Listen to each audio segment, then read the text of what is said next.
Direktorat Jenderal Pengelolaan Sampah, Limbah, dan Berbahaya Beracun terdiri dari 3 pekerjaan besar. Yang pertama adalah pengelolaan sampah, kedua pengelolaan limbah B3, dan yang ketiga adalah pengelolaan B3 atau bahan berbahaya dan beracun. Untuk pengelolaan sampah, pencapaian yang sudah dicapai, kami telah berhasil untuk mengkampanyekan bagaimana pengelolaan sampah yang baik dan bagaimana pengelolaan sampah dilakukan dari hulu ke hilir.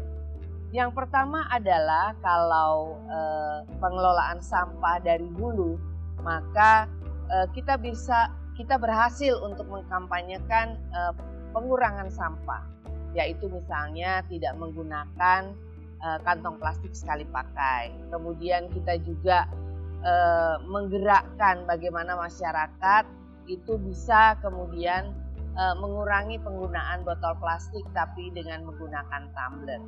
Intinya adalah bagaimana mengurangi sampah untuk dibuang ke TPA. Yang kedua adalah kita berhasil juga untuk menggerakkan produsen. Produsen itu artinya adalah para produsen yang menghasilkan barang dan kemudian menggunakan wadah. Dan wadah ini sangat berpotensi untuk menghasilkan sampah plastik. Produsen kalau di dalam pengelolaan sampah itu dibagi 3, yaitu manufaktur, kemudian dari retail itu dari supermarket, pasar, dan sebagainya, dan kemudian dari food beverage atau perusahaan makanan. Di sini kami telah mengeluarkan peraturan pemerintah, ada beberapa. Ada peraturan pemerintah terkait dengan kebijakan strategi nasional, ada peraturan pemerintah tentang penanganan sampah laut, dan untuk yang tadi produsen mengeluarkan peraturan Menteri LHK tentang peta jalan pengurangan sampah bagi produsen, yaitu peraturan Menteri LHK nomor 75 tahun 2020. Dan yang terakhir untuk sampah kami mengeluarkan peraturan pemerintah tentang pengelolaan sampah spesifik. Ini juga yang perlu disosialisasikan ke masyarakat. Apa sampah spesifik? Sampah spesifik yang pertama adalah sampah rumah tangga, tapi dia mengandung bahan-bahan berbahaya dan beracun seperti lampu, baterai, ya, kemudian semprotan nyamuk, itu mengandung bahan berbahaya beracun dan itu harus dikelola terpisah dengan yang dibuang ke TPA. Yang lain adalah sampah-sampah bongkaran, itu biasanya bulky, besar sekali. Nah itu juga harus diurus secara khusus. Dan yang lain adalah sampah bencana. Seperti kita tahu bencana longsor, bencana tsunami itu menghasilkan sampah yang sangat luar biasa. Dan tidak bisa diurus secara biasa-biasa saja. Tapi harus diurus dengan kekhususan karena sampahnya banyak sekali. Itu untuk pengelolaan sampah antara lain. Kami juga berhasil kemudian mendorong daerah-daerah misalnya membuat peraturan gubernur, peraturan bupati wali kota untuk melarang penggunaan kantong kresek atau kantong sekali pakai. Kantong belanja sekali pakai ini tidak punya atau kurang value-nya. Jadi kalau misalnya di recycle dan sebagainya agak susah, sehingga memang kami dorong untuk kemudian lebih baik tidak digunakan. Kalau mau menggunakan ya penggunaan yang guna ulang. Kemudian yang lain lagi adalah saat ini kami juga sudah kemudian mendorong teknologi untuk dijadikan energi. Misalnya saat ini barusan diresmikan di Cilacap yaitu alat yang namanya refuse derived fuel, di mana sampah-sampah itu setelah dipilah yang tidak punya nilai circular ekonominya kita masukkan di alat namanya RDF. Nah, RDF ini menjadikan sampah sebagai co-firing dari batu bara. Jadi menggantikan batu bara yang ada di semen dan juga di PLTU kurang lebih sebesar 10%. Jadi sekarang kami bekerja keras untuk itu. Sementara untuk limbah B3, kami bekerja keras untuk bagaimana izin-izin itu bisa dipantau dengan baik. Sehingga kami sekarang mengeluarkan namanya elektromanifest. Jadi manifest itu kemudian tidak secara manual, tapi kami gunakan elektronik. Sehingga dari pengangkut, penghasil limbah B3, dan pengolah limbah B3 itu datanya akan sama. Karena diisi secara elektronik. Itu antara lain. Dan yang lain adalah limbah medis. Limbah medis akibat COVID-19. Itu juga kami urus. Pertama kami mengeluarkan surat edaran Menteri LHK bulan Maret kemarin, awal-awal wabah pandemi COVID-19 ini. Dan kami betul-betul mengkontrol seluruh rumah sakit yang ada di seluruh kabupaten kota, bagaimana mereka mengelola limbah medisnya. Kalau tidak ada insinerator, maka kami sarankan untuk menggunakan insinerator tetangganya, rumah sakit tetangganya. Tapi juga kami juga meminta mereka kalau tidak ada alat insinerator yang 800 derajat Celcius, mereka bawa ke kilen semen. Karena selama wabah pandemik itu diberikan diskresi. Sementara yang lain untuk B3, bahan berbahaya beracun. Kami sekarang sedang memfokuskan pada pengelolaan merkuri. Merkuri itu keluar namanya Rencana Aksi Nasional berdasarkan peraturan Presiden untuk mengurangi dan menghapuskan merkuri. Karena merkuri itu luar biasa mencemari, dan saya juga menghimbau pada kaula muda, pada ibu-ibu, jangan mudah percaya pada kosmetik yang mengandung merkuri. Kalau di online kan sekarang ada before and after. Nah itu tuh harus hati-hati. Karena bisa saja mengandung merkuri, dan merkuri itu akan merusak. Tidak langsung memang, dia akan terakumulasi di badan. Dan yang lain prestasinya, kami sebagai Direktur Jenderal Pengelolaan Sampah Limbah dan B3 saat ini adalah Presiden COP keempat, Conference of the Parties Minamata Convention, yang diikuti oleh kurang lebih 120 negara. Dan akan dilakukan pertemuan tahun depan di Bali, dan kami sebagai pimpinan sidang. Demikian.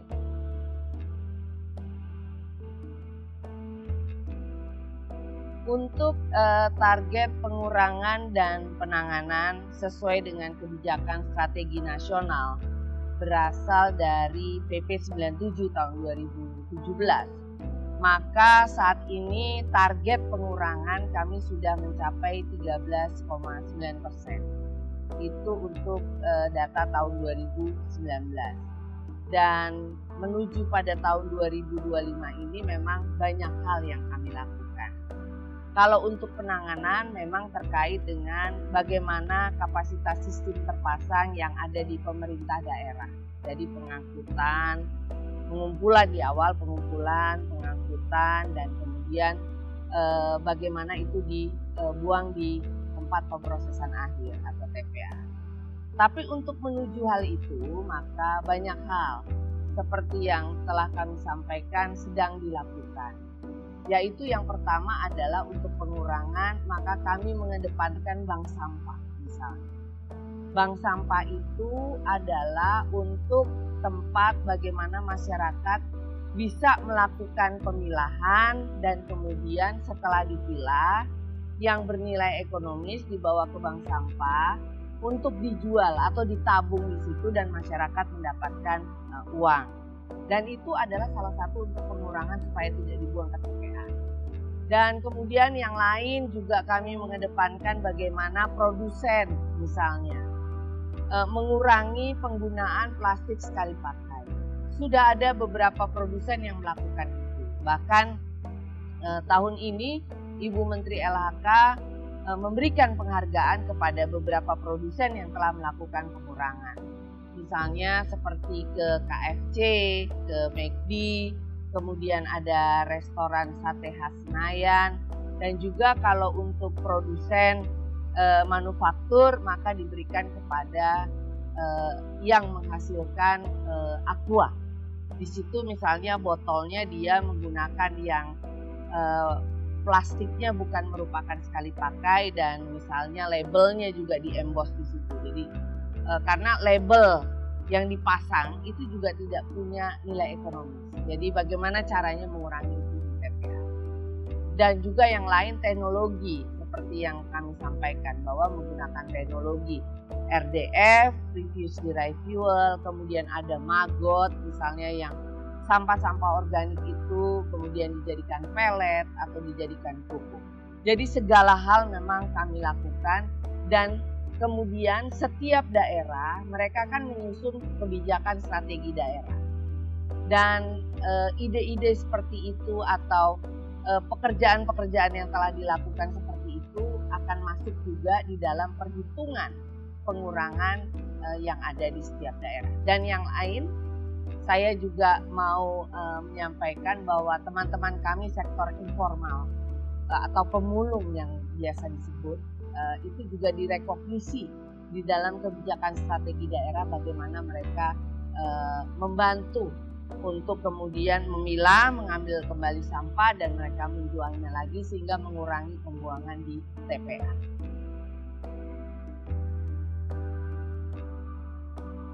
Untuk produsen yang kemudian tidak menggunakan plastik sekali pakai, memang kami dorong dengan Permen 75 tahun 2020 tentang peta jalan pengurangan atau pembatasan sampah plastik. Nah, di sini peta jalan itu berumur 10 tahun. Jadi kami juga memahami kesulitan dari produsen bahwa kalau dia langsung mengurangi besok misalnya atau tahun depan itu juga nggak mudah, karena butuh teknologi juga untuk membantu kemasan dan bagaimana menggunakan barang yang bukan sekali pakai dan sebagainya. Sehingga memang di dalam peraturan Menteri LHK ini kami memberikan ruang perencanaan dan kemudian yang mana yang mau dia ganti dulu dan sebagainya sampai berumur 10 tahun. Untuk yang produsen misalnya yang galon kemudian menyebut sekali pakai, kami sudah ketemu dengan produsennya dan mereka juga sudah memahami tentang kebijakan pemerintah ini, dan mereka juga sudah minta bimbingan kepada kami pemerintah untuk bagaimana mereka bisa menggunakan misalnya galon yang bukan sekali pakai. Demikian. Dalam masa wabah pandemi COVID-19 ini memang khususnya untuk limbah B3 jenis limbah medis meningkat menjadi 30%. Tapi saya mau memisahkan dulu limbah medis biasa dengan limbah infeksius COVID-19. Seperti yang saya sebutkan tadi bahwa dengan wabah pandemi COVID-19 ini memang Ibu Menteri LHK telah mengeluarkan surat edaran Menteri LHK nomor 02 tahun 2020, keluarnya bulan Maret, yaitu untuk bagaimana melakukan pengelolaan limbah infeksius COVID-19 dan sampah COVID-19 ini. Yang pertama adalah untuk rumah sakit. Rumah sakit itu diminta untuk memusnahkan limbah infeksius COVID-19 dengan insinerator 800 derajat Celcius. Dan kalau memang rumah sakit itu tidak punya insinerator yang sudah berizin, maka dalam masa wabah pandemi COVID-19 ini memang diperbolehkan untuk insinerator yang ada di rumah sakit yang izinnya masih dalam proses dan sebagainya. Jadi yang belum berizin masih boleh. Tapi tentu saja spesifikasinya memenuhi peraturan Menteri LHK nomor 56 tahun 2015 tentang pengelolaan limbah medis. Dan yang kedua adalah kami mengimbau kepada pemerintah daerah dalam hal ini untuk juga mengurus sampah dari OPD yang ada di rumah. Jadi orang dalam pengawasan itu kan pakai masker, pakai sarung tangan dan sebagainya. Kami meminta kepada gubernur, bupati, wali kota untuk kemudian mengelola sampah-sampah itu. Dan yang ketiga kami mengimbau tadi, masker, gunakanlah masker yang benar. Kembali lagi pada limbah infeksius COVID-19, memang ada beberapa diskresi yang dilakukan. Yang pertama tadi insineratornya boleh nggak berizin. Kalau dia tidak ada insinerator, boleh kemudian bekerja sama dengan rumah sakit tetangga yang punya. Kalau tidak ada lagi juga tentu saja bisa menggunakan jasa pihak ketiga yang berizin. Kalau tidak ada lagi juga, maka kami juga memberikan ruang. Ini untuk daerah-daerah di mana daerah itu remote area. Seperti Kalimantan harus pakai sungai, pulau-pulau terluar. Mereka boleh mengubur limbah infeksius COVID-19-nya, tapi ada tata caranya berdasarkan peraturan Menteri LHK. Tujuan utamanya adalah apa? Tujuan utamanya adalah memutus rantai penularan. Karena kalau limbah infeksius COVID-19 itu tidak dikelola dengan baik, maka akan menambah rantai penularan. Dan satu hal lagi, kami tentu saja bekerja sama dengan Kementerian Kesehatan, juga Bareskrim Polri. Kenapa? Karena dalam masa wabah pandemik ini banyak insinerator yang tidak berizin yang didaya gunakan. Takutnya kalau Polri kemudian tidak kami gandeng, akan terjadi kesalahpahaman di lapangan dan terjadi upaya-upaya hukum yang sebenarnya pada saat ini masih belum diperlukan.